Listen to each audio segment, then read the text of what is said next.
I believe that this is not just an egregious act. I mean, he is working outside of the parameters of what our ordinances and our state law provides for minority and women-owned participation. There's no secret that he has a great deal of animus towards individuals, particularly Black and brown and women, and just poor people and marginalized people in general. But this certainly means that we're going to do everything in our power to ensure that construction continues. The South Side has fought for this for 50 years, and we have finally delivered it. And after 50 years of struggle to make sure that the South Side is prioritized, this president is going to try to disrupt that, not under my watch. We will not fund states that allow anarchy.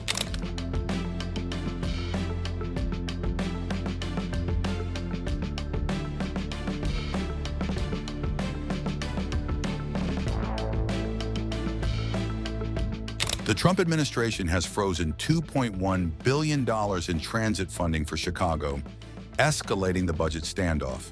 It came amid the deepening government shutdown, with Senate votes failing to restore federal funding.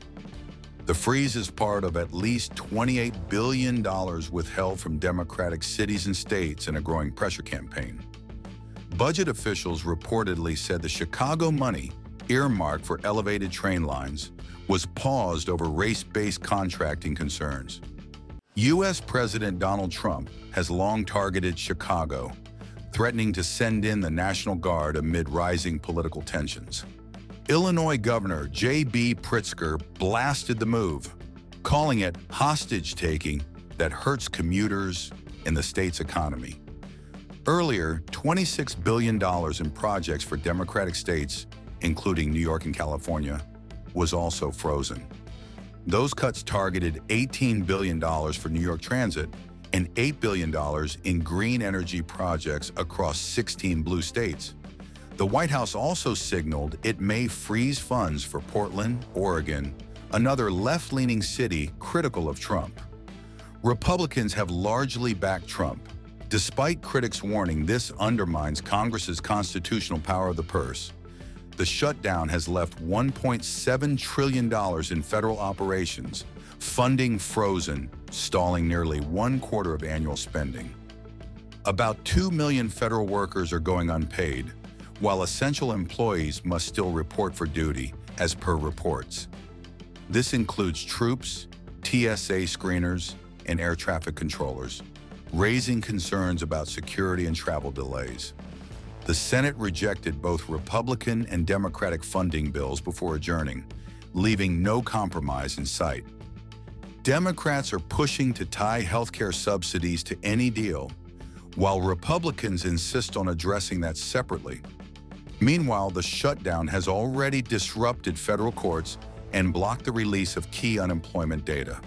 Can you give us your response to the Trump administration freezing the $2.1 billion to the Red Line extension as well as the Red and Purple Line projects, allegedly because of race and sex-based contracting? Oh, this is another example of how deranged this president is and how fixated he is on, removing opportunities away from Black and brown and Asian and working class communities. The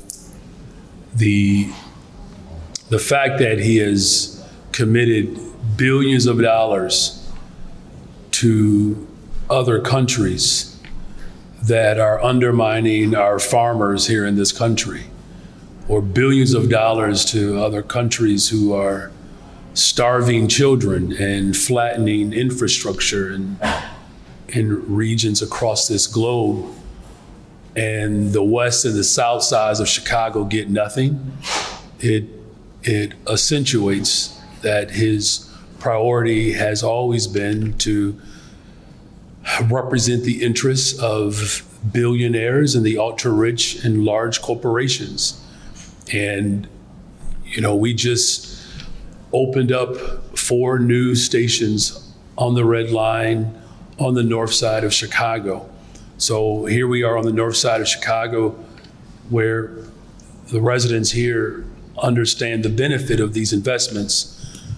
But for the south side of Chicago, he is saying that our communities get nothing. And so, I'm going to fight it, and I'm going to make sure that those dollars remain in our communities. And so, depending on how long the funds are frozen, like what are the next steps? We're going to use every tool that's available to me to ensure that those dollars are restored to the people of this city, and especially at a time in which the south side of Chicago is under siege with his federal agents that are terrorizing our communities, where Black families are being awakened in the middle of the night with masked, armed men with high-power weapons in their face. But yet, when it comes to making sure that the economic vibrancy of our city is prioritized, he's willing to send billions of dollars outside of our country while working people that he promised that he would prioritize are left with nothing. So I'm going to use every tool that's available to me to fight to make sure that those dollars are restored and we can continue to develop our communities. Mr. Mayor, what do you think the president's program means for minority contractors and programs that were designed to help people take a step up? Is this kind of the end of that as far as you can see? It's not the end of it. This president is not going to stop our progress. Now, look, he has made it very clear who he prioritizes, and it's not West Side, South Side. Now, today we're cutting a ribbon on yet more affordable housing that is going to make it even more accessible for families with disabilities.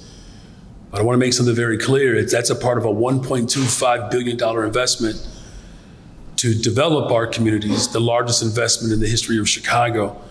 And what it means is that I'm going to remain firm in my commitment to fight and to resist the tyranny that is coming from the White House to ensure that our neighborhoods are prioritized. If I could change gears just a little bit, we're coming up on the transit fiscal cliff. What are your concerns regarding the fiscal cliff, and what message do you want to send to Springfield as they approach the fall veto session? Well, that message has already been sent. I've been working with our Senate President, our Speaker of the House, the governor, and talking to our state reps and state senators. They're all very clear of what I am requiring in this moment for the people of Chicago. Look, the economic engine of this state is right here in Chicago, in the Chicagoland area. And so it only makes sense to invest in the very entity or the epicenter of where our economy is ultimately, how we're driving our economy statewide. And I've had very explicit conversations with the General Assembly as well as the governor to ensure that we are fully funding our transportation system. And I'm going to use every single tool that's available to me to ensure that we get our fair share. Look, ridership is up in Chicago. Just last year, we had an 11% increase in riders. 300 million people took advantage of our public transportation system. The funding that is coming to Chicago that I'm fighting for is going to ensure that our economy continues to grow and that we have a world-class transportation system.